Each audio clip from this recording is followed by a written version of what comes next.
Welcome to the Paradigm Shift on 4ZZZ 102.1, where we challenge the assumptions of our current society to resist oppression and investigate alternative ways of living, for a world based on justice, solidarity and sustainability.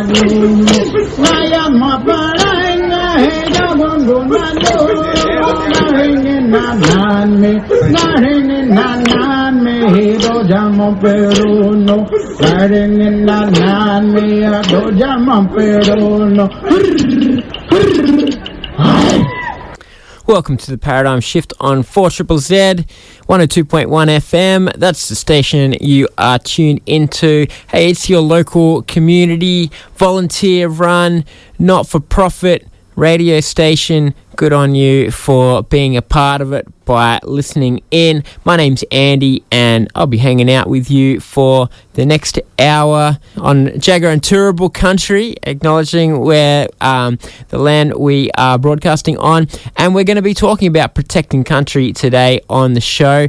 Although mostly we'll be talking about in New South Wales and the campaign to stop native forest logging in that state. In the last couple of years, we have seen native forest logging brought to an end or being planned to bring to an end in the near future in Western Australia and Victoria, two of the big states for cutting down these old-growth forests. And New South Wales could be next in line. There is a big campaign for it, and I think it is one of the most significant environmental campaigns in this country. One, because it's quite doable. Native forest logging runs at a loss. Every old-growth tree cut down costs the taxpayers of Australia money to do it. And so economically, there's a very good case for stopping native forest logging.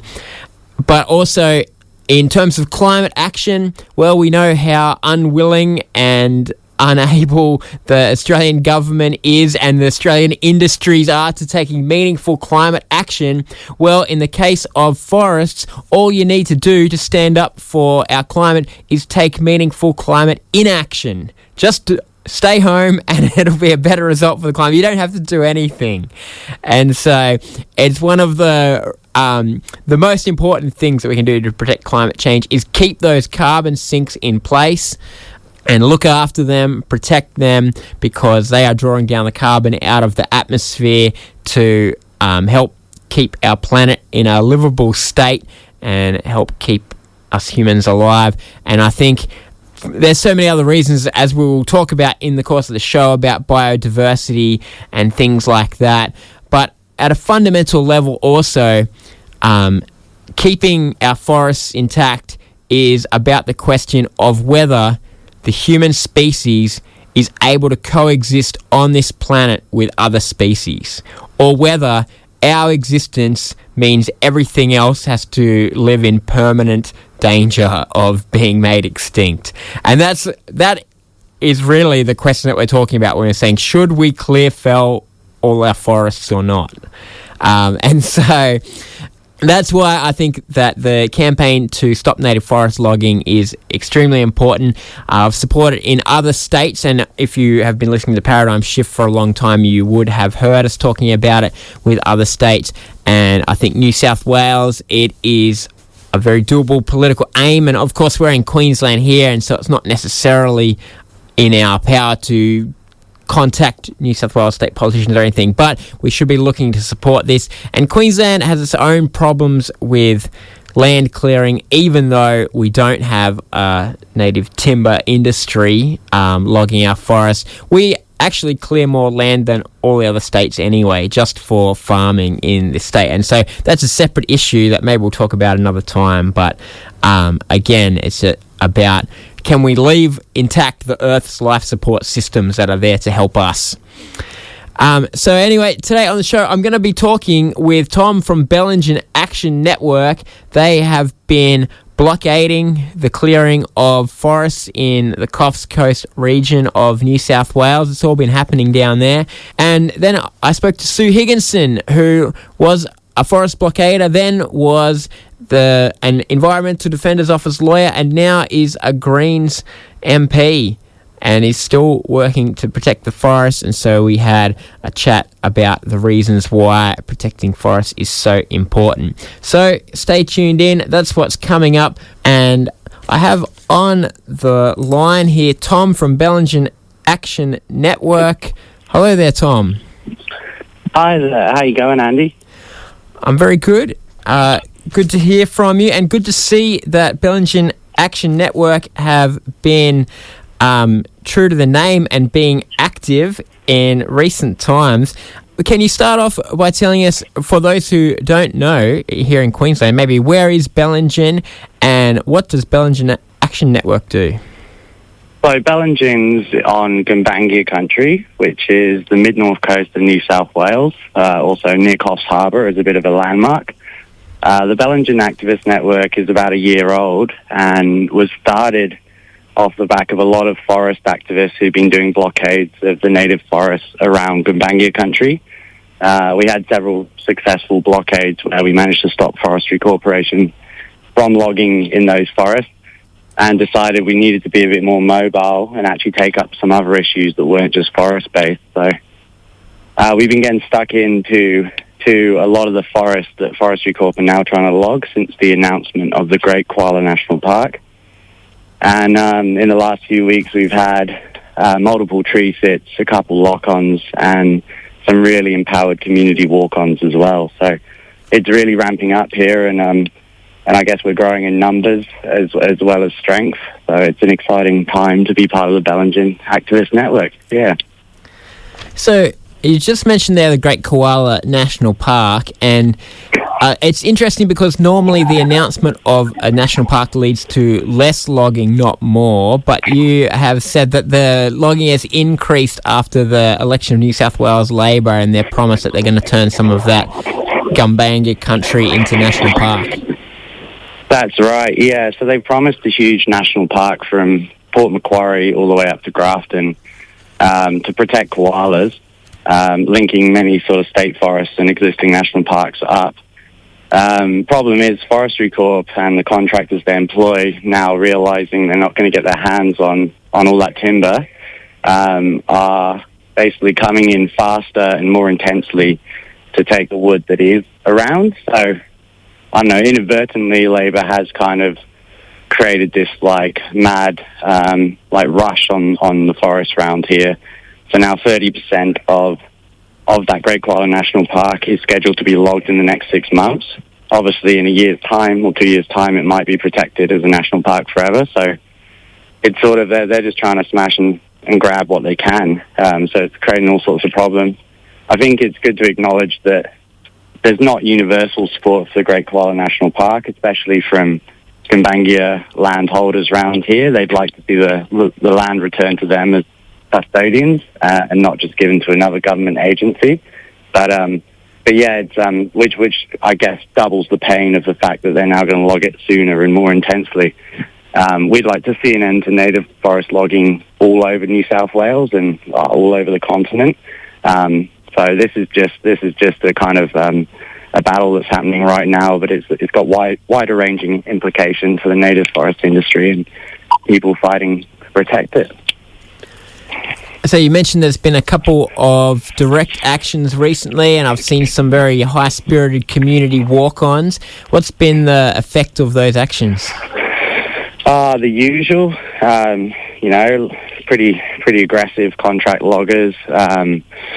We've seen, people being threatened, and we've seen machines driven near the base of our tree sits and small sort of fallen trees swung against those trees. The cops have arrived and have been more than willing to arrest those locked on. Generally, with the community walk-ons, they've been really powerful. We've been getting between 20 and 30 people, so they haven't been able to move us on, and we've kind of left of our own accord after a few hours when when it feels like they are about to start issuing fines and things like that. So we, I guess we're doing all we can. We're remaining non-violent. Doesn't mean we're peaceful. We're really mucking up the contractors' day, but we are doing everything we can within our small community to halt logging, to affect their operations, and just get people aware that these forests are being logged right in their neighbourhoods. It's an interesting place that Coffs hinterland, like Bellingen, Dorrigo, in that there's incredible, beautiful forest there, and there's a lot of people who are there because they love the nature, but there's also a sort of conservative farmer element to the community. What's the broader feeling of the local community about this logging and about the actions? I mean, Bellingen overwhelmingly is opposed to native forest logging. The council passed a motion, only the second council to do so, that they'd like an immediate transition out of native forest logging, and that was backed by the community. There are some historical communities up on the plateau, such as Dorrigo, that maybe it's a bit split more down the middle, but I think people overwhelmingly know that there is work in plantations, there is transition plans, and the fact that the native logging industry is losing about $20 million a year or costing the taxpayer that much means that people aren't really supporting it in a financial sense. It's like a handout. So, I guess it's really a case that we're not really employing people in the area in native forest logging. All the contractors come down from Grafton. There's a handful of sawmills that take native logs around here, but there's not actually any contractors or locals that are doing the clear felling or the felling in the forest. They all come from a couple hours north to do this. So it's when you're in Bellingen, you see a lot of banners, a lot of bumper stickers, and overwhelming opposition against native forest logging, and that's starting to take off in Coffs Harbour as well now, although it is still a national seat, which complicates things. Now, I'm going to also speak to Sue Higginson on this show about the campaign to stop all native logging in New South Wales. How does the localised campaign there in Bellingen fit in with that broader goal and broader campaign? Yeah, I guess we're the pointy end of the movement. So, although lobbying is important and there are things happening in Parliament at the moment, they are going so fast and hard on these forests. It feels like a new forest gets proposed every day to be logged. So, I mean, it's all taking a bit long. If we're not there in the forest, slowing them down with walk-ons, lock-ons, if we're not there kind of highlighting that it's actually happening behind these closed forest signs and these barricades, then it's just going to all be smashed by the time we actually get a real conversation going about ending it. We feel it's important to give the community a way to take their power back and actually directly address these issues, and there's no better way to do that than the sort of direct action we've been seeing. We got a lot more planned in the next week or two as well, so we're very excited to kind of say, come and join us and come on a walk on, get yourself ready to lock on if you're keen. And come stand on the front line with your community and show that it's not okay that this is happening in 2023. All right. If people want to find out more about what's going on there, how can they do that? So you can look up the Bellingen Activist Network on Twitter, Instagram, or Facebook. We've got a huge event next weekend as a fundraiser, which I think you're actually playing at, Andy. Rumour has down it. in Bellingen. Yeah, called Forest Fest. So we're going to have sort of information there and a couple speakers as well as loads of good newsos and a bit of a showcase of direct action past and upcoming. So yeah, social media is the way to get in touch though. All right. Thanks very much, Tom. Thanks, Andy. Have a good one. Cheers, mate. Cheers. That was Tom there from the Bellingen Activist Network talking about their efforts to stop logging in the Coffs Coast there. And I'm now going to chat to Sue Higginson about the campaign in general to stop native forest logging in New South Wales. I had had actually quite a long chat with Sue, so I've chopped out a bit, but I will give her a bit of an intro. Sue Higginson was involved with NEFA, the Northeast Forest Alliance, northeast of New South Wales, in the early 90s, which had some serious wins, some of the big conservation wins in Australian history, really, in particular Chalundi National Park, and developed a lot of the tactics of tree sits and tripods that have got lock-on pipes, really put them into practice and that have gone on to be used in so many other campaigns. She then was involved with the Environmental Defender's Office for a long time and is now with the Greens in Parliament, and so has looked at all different parts of the political system of how to enact change, and we did have an interesting chat about the different elements and the value of them all. But I'm going to jump straight into this part of the interview here, talking about the campaign to stop native forest logging in New South Wales. So let's talk about the Greens' plan to end native forest logging, which, as we just said, it doesn't just belong to the Greens. I guess there's been lots of community groups, environmental groups, and everybody who's been working on this in New South Wales and around the country. But can you give us a brief outline of, what the plan to end native forest logging in New South Wales would look like? Absolutely. So you're right, 100% right. This is not actually the Greens' plan. This is just the policy of the Greens, because like what the Greens more often than not do is we develop our policy through grassroots engagements, and it's through a grassroots democratic process that our policies are developed. And what we find through that process is our policies are based on science and evidence and justice in terms of what communities, and particularly those at the forefront of issues who have done all of the work in terms of making the case for the policy. That's what our job is as the Greens. That's what we do. So the case to end native forest logging, we know in no uncertain terms, from an evidence perspective, has been made. We know that economically, and I'll start with the economics and just push that one through, because we know that right now logging the public native forest estate in New South Wales is costing taxpayers a lot of money. The last 2 years alone, financial return years, as in being audited and accounted for, we lost $28 million in logging the public native forest estate. One calculation of that is it costs the taxpayer around about $417 in losses, so costs, per hectare to log the public native forest estate. We know in those 2 financial years in New South Wales there was also around $80 million in subsidies that the industry benefited from. So that $28 million in loss is harvesting and haulage costs alone. The $80 million in subsidies was claimed to be in response to the fires and the floods to assist the industry.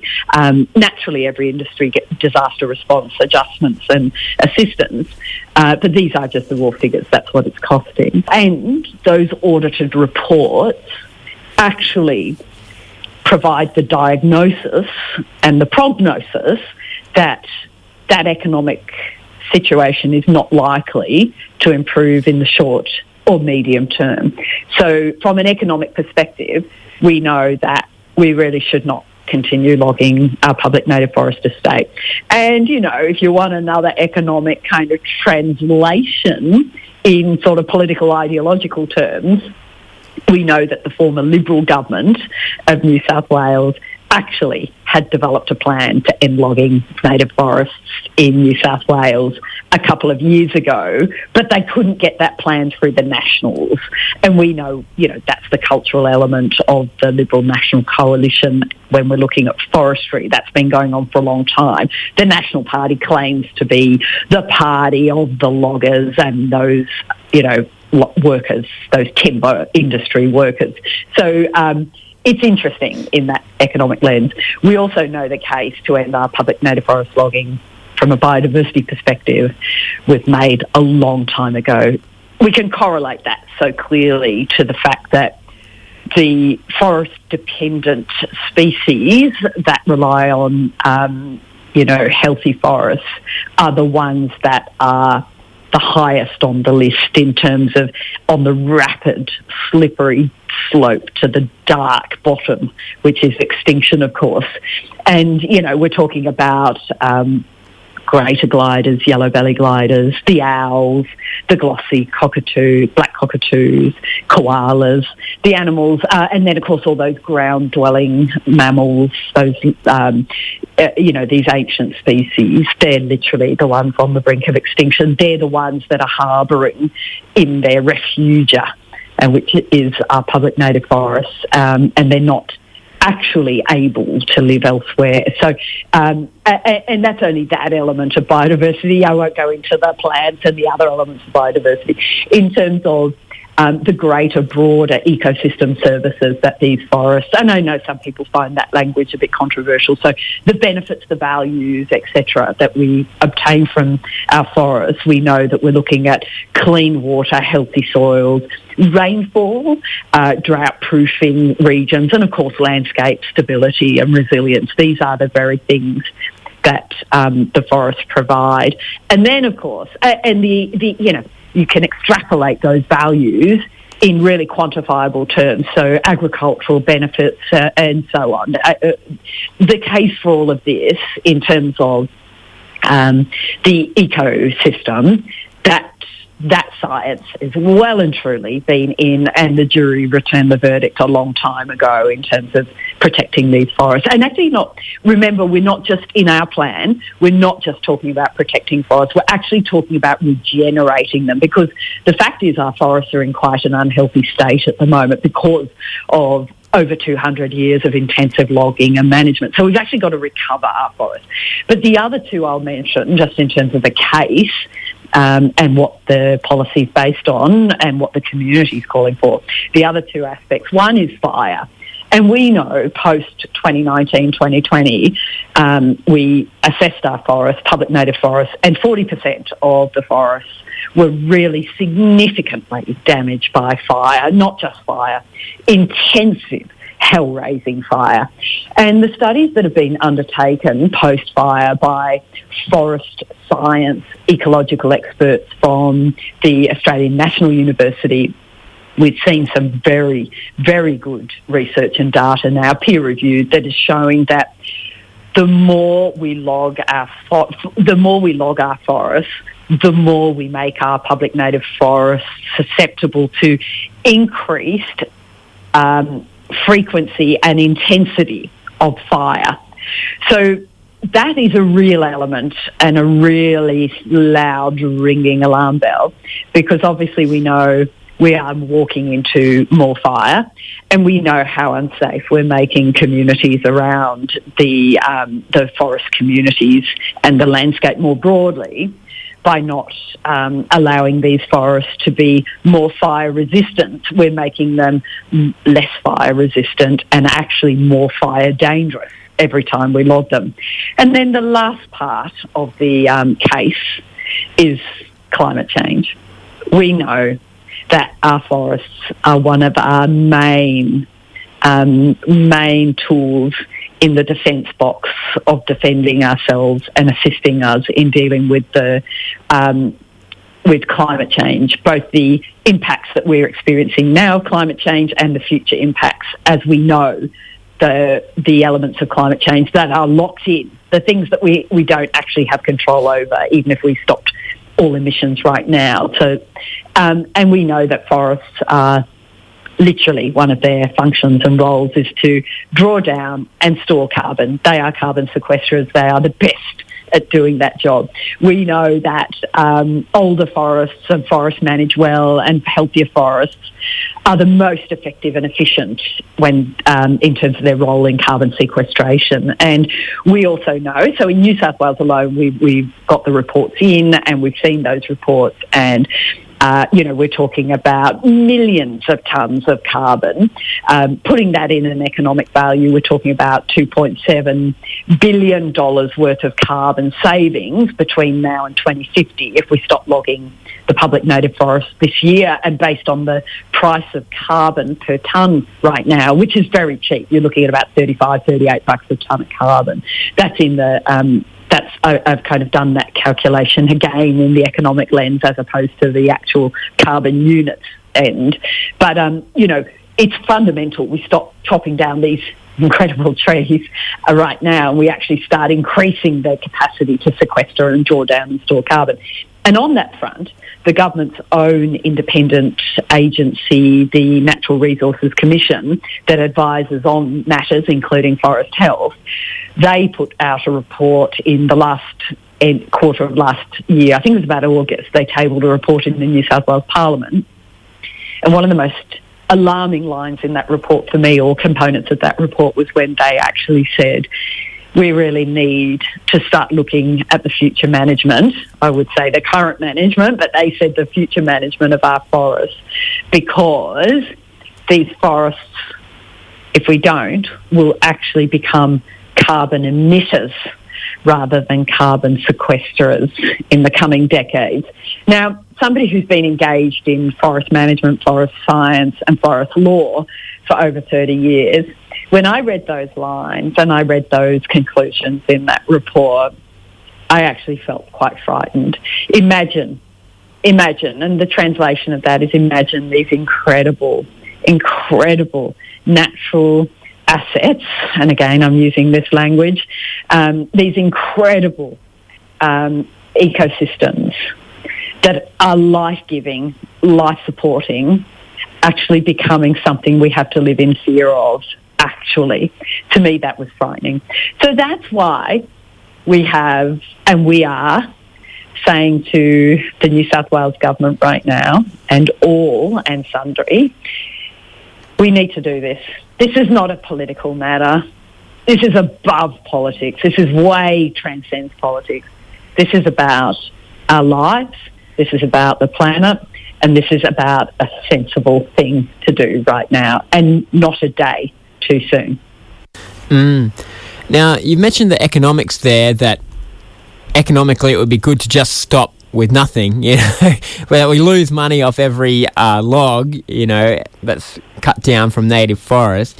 But there is a plan for a transition economy, and it's not that many workers employed in the industry. But one of the things I'm interested in is that timber is a sustainable building material, and we probably should be looking at building more things out of timber if we can in the future. I mean, is there a possibility of still having and increasing the timber industry through plantations and things like that? My word. Oh, my goodness. Yes, absolutely. I mean, look, we're actually a remarkable and clever people when we want to be, and when we all come together, and when we properly centre and First Nations knowledge, and we let that knowledge lead in terms of landscape management. What we know is we're actually great at growing things when it's done properly, and we're great at reaping harvest when it's done properly and it's done in concert with the natural environment. And the same 2 years that the Forestry Corporation in New South Wales lost $28 million and spent $80 million in subsidies on the hardwood sector, we returned $94 million from the plantation sector. So $47 million per year out of those 2 years we returned from the plantation sector in New South Wales. So we're actually going gangbusters already in that field in terms of economics. And let's look at that in terms of product outcome. Our plantations are actually delivering around about 87% of the high-end timber products. And I'm talking products that are building homes, the construction industry, and those high-value sector. We are literally pulling our forests and extracting them to the ground and diminishing them so much so for products such as wood chips, making paper, fence posts and firewood, some telegraph poles and girders and things like that, products that we can actually be getting from other places for a period. In terms of the public native forests and whether we're managing them sustainably, etc., and whether there's a sector to continue that side of the industry, unfortunately, that ship sailed 30 years ago. The other final product that does come out of the hardwood industry part of the sector at the moment is some of that real high-end net value products, such as really bespoke timber products like flooring, stuff that people can't actually afford realistically, in terms of addressing the needs, the timber value needs. So there's a bit of an equity thing in that. But even that side of things now, you can get that from some of the hardwood plantations that do exist. So there's just no need, absolutely. The transition, we're talking about 1,000 possible workers across the whole estate, New South Wales. We have some good economic analysis, independent economic analysis about what it would cost to transition that workforce. And let's be real, rather than walking them off the edge of the cliff, because the timber resources are running out in our public forests. Every cut is getting smaller and smaller. And so rather than running this workforce off the edge of the cliff, a fair, just and timely transition should have started years ago. But if we were to start now, we've costed that at around about 30 million a year for the next 10 years. So it's around about 280 mil would do that. And when you add that up, the cost-benefit analysis is don't wait a day, just get on with this and actually let's work with these workers and transition them and get these people in jobs that are no longer in a conflict environment, a land use conflict environment, jobs where, we're talking about some highly skilled machine operators, etc. We know there's a load of work that these workers could be transitioned into. So in that sense, timber is an incredible product. It's a beautiful resource. We know that even when it comes to the structural needs of timber, most of that at the moment and the innovation around that is moving from these giant poles that we used to once see coming out of the forest, which just don't exist anymore. They're not there anymore. We've run out of that resource.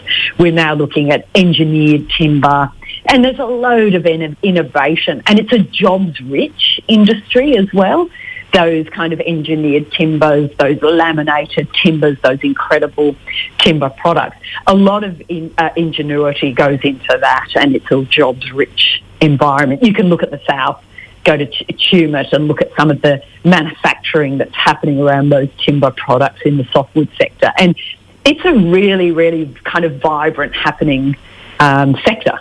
That's the future. That's actually the present, and that's where we should be focused.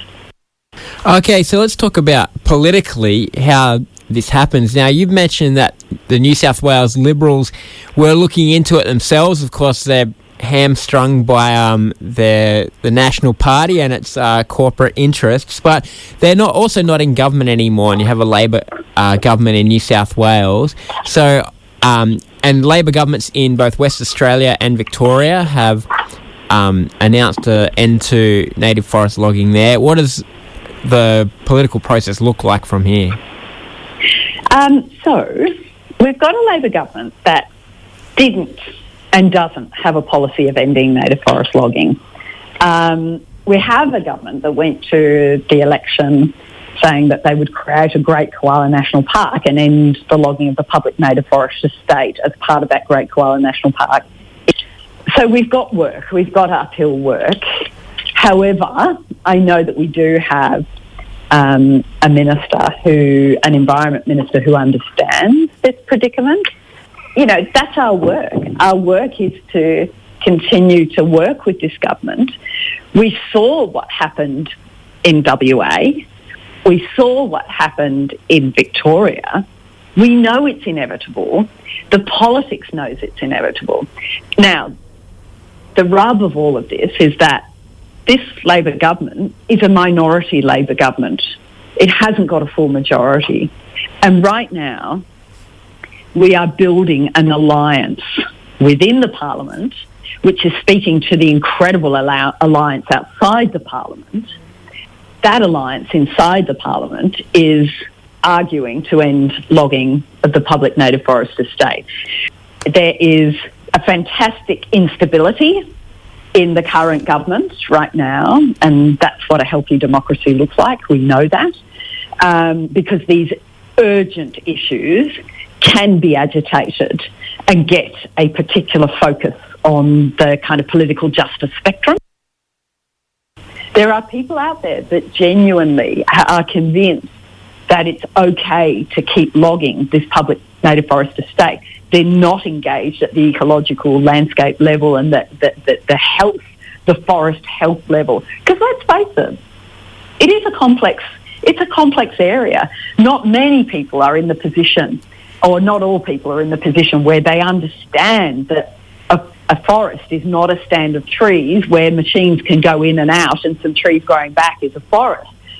You know, to understand what a forest is in terms of its health and its vibrancy and its life-giving qualities and its multi-layered canopies and its functions together where animals can live and thrive, and that's a forest.